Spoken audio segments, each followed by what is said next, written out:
Happy to see you mga kaigsunan. Adi na po kita sa 5th night of 10 days of prayer. Ang atong topic may tungod ini sa repent and be saturated with the Holy Spirit. So, pero tagal ini nababatian ini nga word na repent, ha, mga kaigsunan? Sa Minas Pate, pag-hinulsol. Pag-hinulsol. So, bilang isa na Kristiyano, nag-agi kita sa nga stage nga pag-hinulsol. No? So, saan ba nangyayari ang pag-hinulsol? Kung nahimo na ang sala o wala pa? Nahimo na, no? Walang, na ginasabi nga walang pag-hinulsol nga nauna. So, o higayon. So, bago ko diretso mga kaigsunan, aramat-ani ko na nagayit ang ibig sabihin ni Saray na repent, no? Repentance. Repentance and being filled with the Holy Spirit are deeply interconnected. So, konektado siya na kung maghinulsol ang isang tao, ang Holy Spirit nag-connect, no? Sa tao. So, walang naghinulsol na wala sa iyang Holy Spirit. Sabi ni Billy, repentance opens the heart to receive God's presence, while the Holy Spirit empowers ongoing transformation and faithful living. So, ang papel galing sa repentance mga kaigsunan o paghinulsol, nag-open siya sa heart, no? Sa ating mga puso. Gina-open niya para mabaton ang presensya sa Ginoo. So, kung isa't na tao nag-hinulsol pero di man niya dinatanggap ang Ginoo, maka-connect kaya ang Holy Spirit? Bagang dili dada, no? Kaya sabi ni the Holy Spirit empowers ongoing transformation and faithful living. So, kung naghinulsol ang isa't na tao, automatic ang Holy Spirit, maga-empower na sa iya, no? Ada na sa iyang puso, nagasunod siya sa mga Holy Spirit, at naghahatag sa iya si transformation, kausaban, no? Changes. Kung dati isa siya na mauritong na tao, kung ang Holy Spirit na sunod sa iya, hindi dahil siya naulit, no? Slow to anger din siya. Kaya ata na sa iyang Holy Spirit, di ba isa sa fruit of the Holy Spirit is being slow to anger, di ba? So, amoy na siya ang role sa Holy Spirit, no? Nag-empower sa transformation. So, ang kakaisad sa atong living, nakapatul sa Holy Spirit, kaya ang pagdating niyo pa lang, i-guide ka mo sa Holy Spirit na magpati sa mga tulong sa Ginoo. No? Isad na dako ng grasya ng Holy Spirit adi sa aton. No? Nagiging guided ang atong mga decision, ang atong mga action, ang atong pathway, diretso, no? So, nakagay ini ibig sabihin guys sa repentance. Adi naman kita sa repentance no, paghinulsol. So, repentance is not just feeling sorry for sins. Dili lang galing na ang paghinulsol, magsabi ka lang sa sorry, okay na. Dili gali, no? Repentance is a deliberate turning away from ways that contradict God's will and turning toward Him with a renewed heart. So, dili lang gali, basta lang kay sorry. Dapat, pag mag-sorry ka, masunod dayon ang transformation, changes, no? Parang basta lang magkatrato, mabalintay sa manggad, ma-example lang, kasi magkatrato. Kung may sala ang isa, mga siya sorry, pero man siya magbago, wala ang epekto ang pag-sorry, no? Kaya repentance is not just feeling sorry, but turning away from ways that contradict what is not right. So, ako na dumdumod na mga kaisunan. Pag magahinulsun kita, siyempre, biyang na kung ano ito ang mali. May mga tao nga nagahinulsun, ano ba kayo kasigarilyo ako? Pero di man mabiyaan. No? Hasta nga nagkasakit, nagkasigarilyo hapon. So, painful siya na sitwasyon, no? Like, nagahinulsun siya, pero di niya mabiyaan ang iyang mali na dahilan sa iyang paghinulsun. So, repentance involves acknowledging wrong, seeking forgiveness, and committing to live differently, rooted in love for God and others. So, grabe yung mga kaisunan, no? May mga sitwasyon na nahihirapan silang kumbaga, aminon na may sila basta kahit feeling sorry lang sila, no? Kaya amin na ang sabi nila nga, kung dili ka nag-accept sa repentance, ang Holy Spirit dili man nag-connect sa iyong puso, no? So, kaya bakit nagka-contradict sila kaya kung dili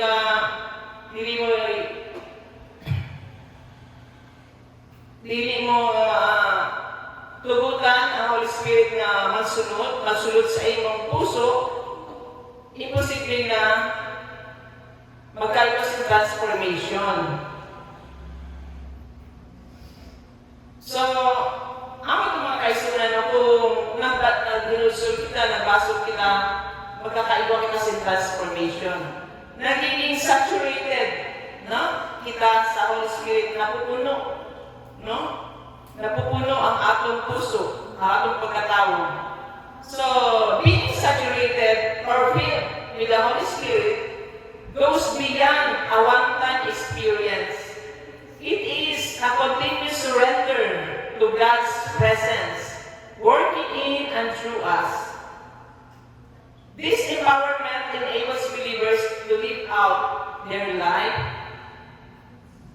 their faith boldly, discern truth, show compassion, and bear spiritual fruit like love, joy, peace, and patience.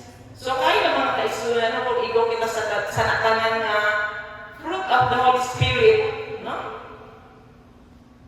Show compassion, bear spiritual fruit like love, joy, peace, and patience. So wala sigurong mga magkaaway, no, kung igwasan ng Holy Spirit sa iyang puso. Kaya ano man ang result na kung may fruit of the Holy Spirit, no? Smooth kaayo ang imong buhay, no? Wala masyadong, kumbaga, mga conflict, no? Walang pressure, walang stress, no? Kaya atakanan ang characteristics, the fruit of the Holy Spirit sa imo. So the connection between them, so repentance clears away spiritual barriers, no? Pag nagahinulsul kita, nagawa ka ang hadlang na nagabara sa Holy Spirit na masulod sa aton. Kahit ano mga kaisunan ko nagahinulsul, nagahalukag sa atong pamadya, kaya nagasulod na ang Holy Spirit sa aton. When we turn from sin, we create space for God to fill us completely. Then firstly, the Holy Spirit gives us the strength and wisdom to maintain a repentant heart and grow in holiness over time. So, ultimate question today, what did Jesus promise His disciples if they would wait for it? So, nandun ang may promise ni Jesus.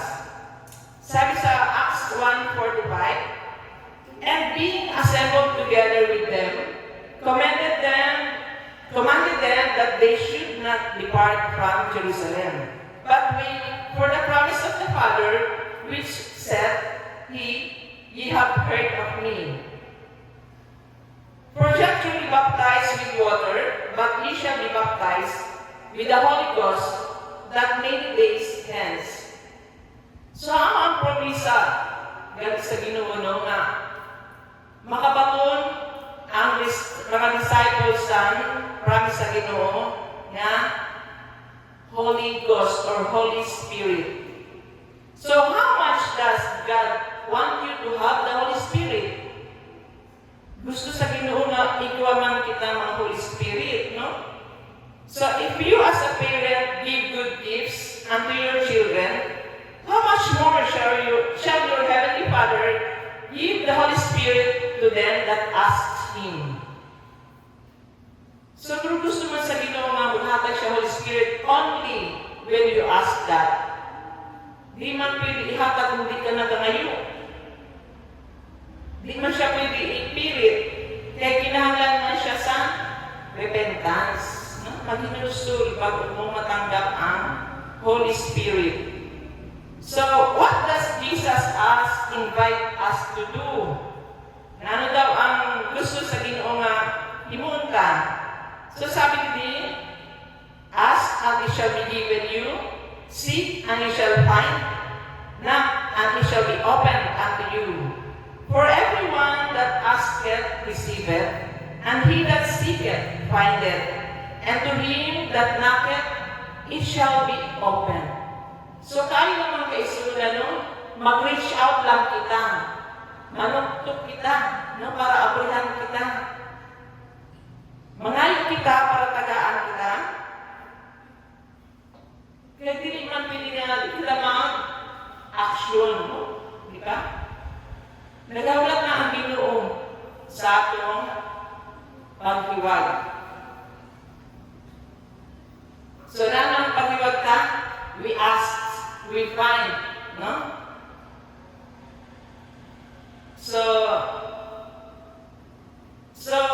Paano kita no, maka-apply sa new repentance and being saturated with Holy Spirit no, sa mga siyempre pag-share ka sa niya amo niya ang atong isasabi sa inda no?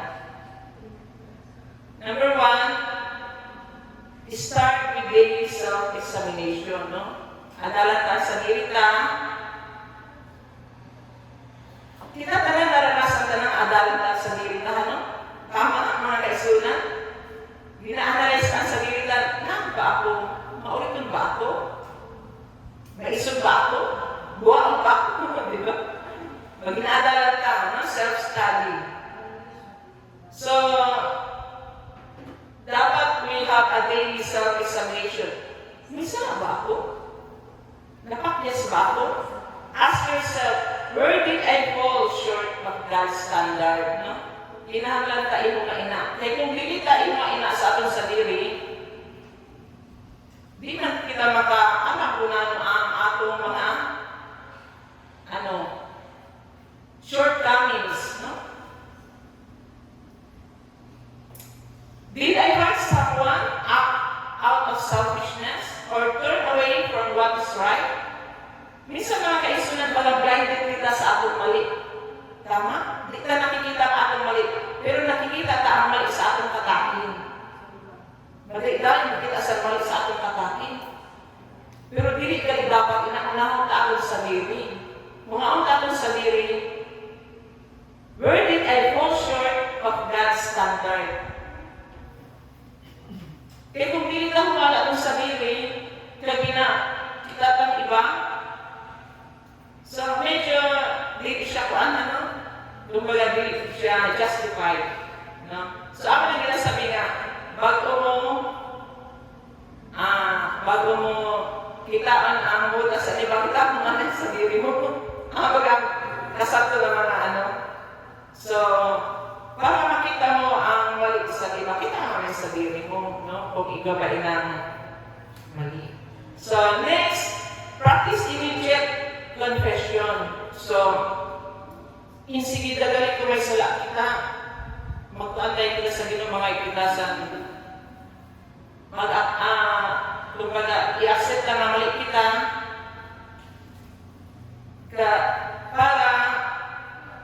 para din siya kumbaga maglala, no?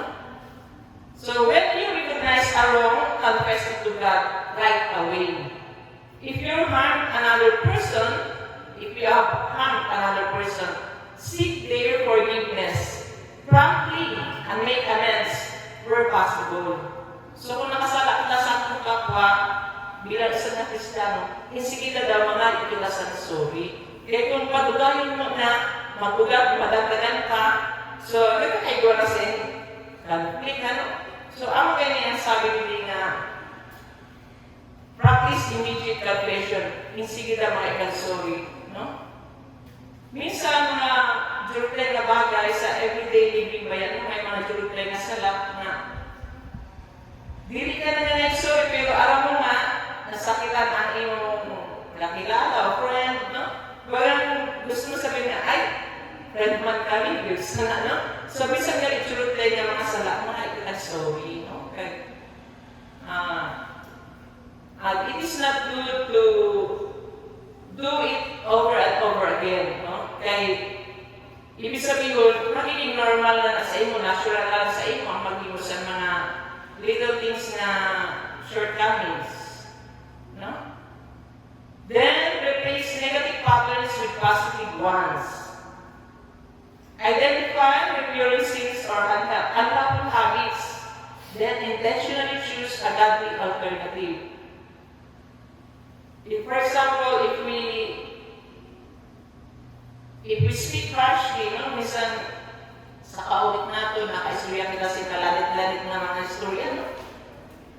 Pero, kung ginasubyan ka ng negative pattern into positive, matitrain natin ang sarili na hold on sa pagiging mauriton, no? Dili dahil isigil na mauri, para dili makaistorya sa nakakasakit. Kaya di ba ang istorya, once na nasampot mo, nagdulot na doon sa nakabati. Mahirap na siya mabawi, no? Then, use scripture as a guide. Pero yan natin basihan ang Bible. Regularly read passages that address repentance like Psalm 51, Luke 13, Acts 3, to stay grounded in what God calls us to. So, napaka-practical na mga steps mga kaisunan para about repentance, no? Then how it needs to be saturated with the Holy Spirit. Napaka-practical mga kaisunan. Number one, prioritize prayer. Kita, kung ating kita sa simbahan, piniligat kita prayer, opening prayer, closing prayer, and daw pa mga prayer na in between, ano? So, this is para mapuno kita sa Holy Spirit, meaning atong house of worship, and kada usad man, no? Then surrender control daily. Begin each morning by saying something like, Lord, I give this day to you. Fill me with your spirit and guide my steps. So, ang nakuha na ito sa layo, no? Kada adlaw pag mata sa aga, i-pray natin na i-surrender natin ang atong adlaw, no? Para sa iya. Kung naman may will, siya mag-uod, no? Under kita sa iyang mga guidance, no? So, that is surrendering to God. Then, act on promptings. When you feel the Holy Spirit nudging you to do something like have someone speak up for truth, show kindness, follow through immediately, even if it feels uncomfortable.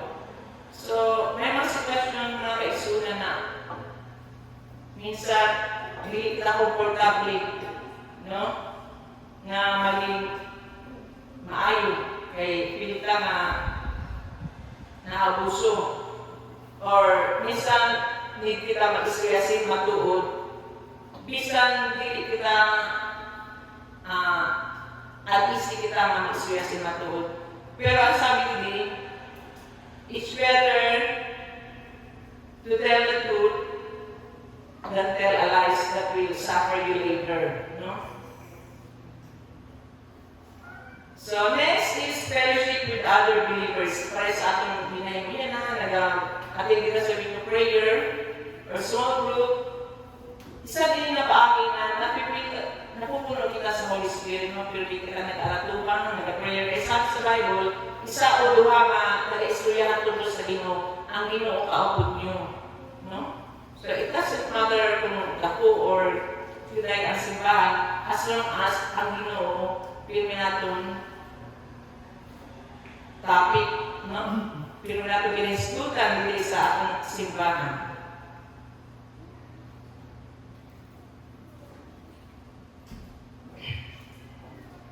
So in Luke 11:13, nasabi ko na siya no, masimple lang ang ginasugo sa aton, ask and find.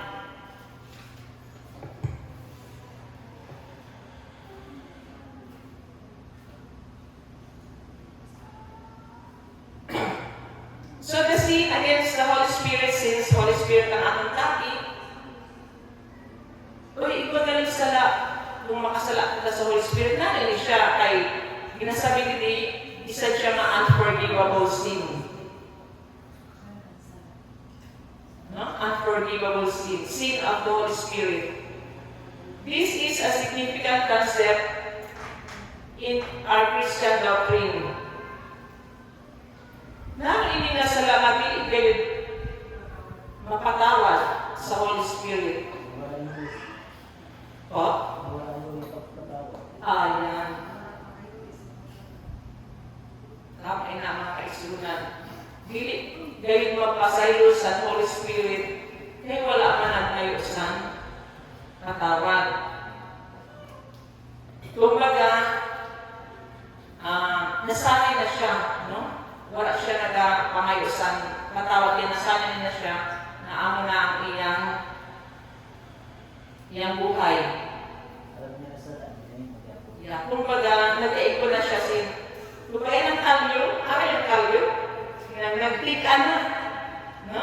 Wala na mahid na.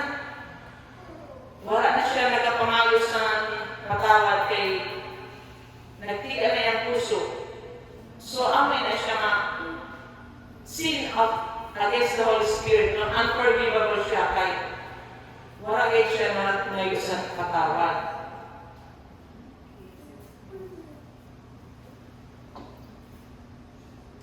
Kita mga kaisulan bilang usad na Kristiyano, usad na grasya, hindi na Holy Spirit ay sa Ginoo, regalo siya sa Ginoo. Kaya gusto sa Ginoo na kada isa dito sa atin sa Ginoo.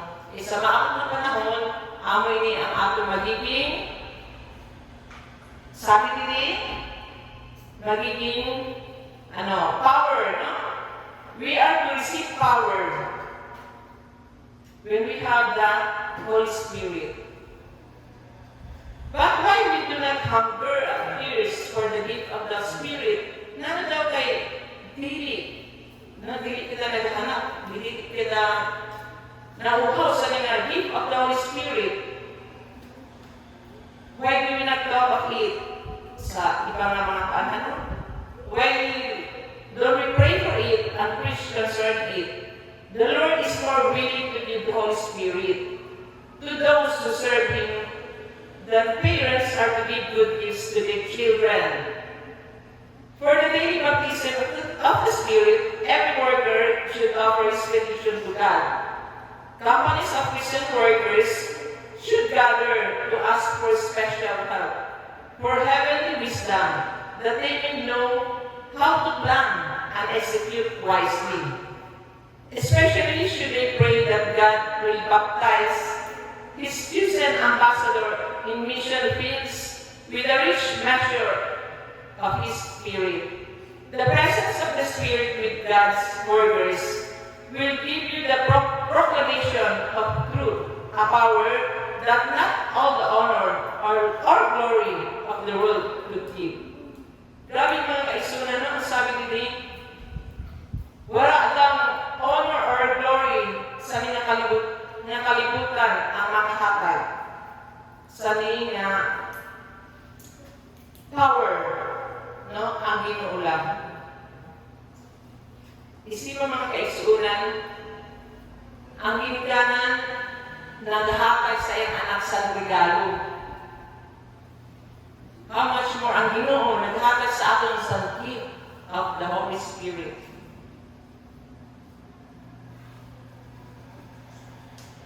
So, sa nilang kagabi mga kaigsunan, bago ako magtapos, gusto ko mag-prayer kita. So, let us pray.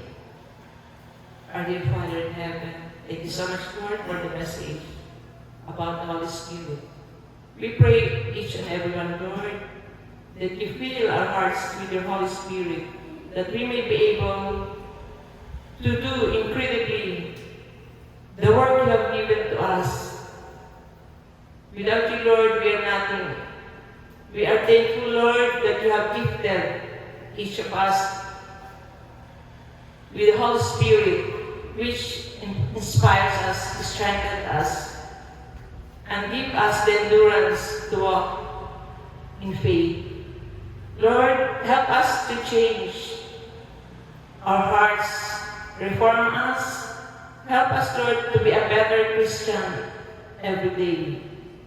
Help us, Lord, that others may see your light through us. Help us, Lord, that those who walk behind us see you in us, that we may be able to do your will. Lord, thank you so much for the gift of the Holy Spirit. This we pray in the loving name of Jesus. Amen. Good evening, mga kaigsunan. Bluetooth connected.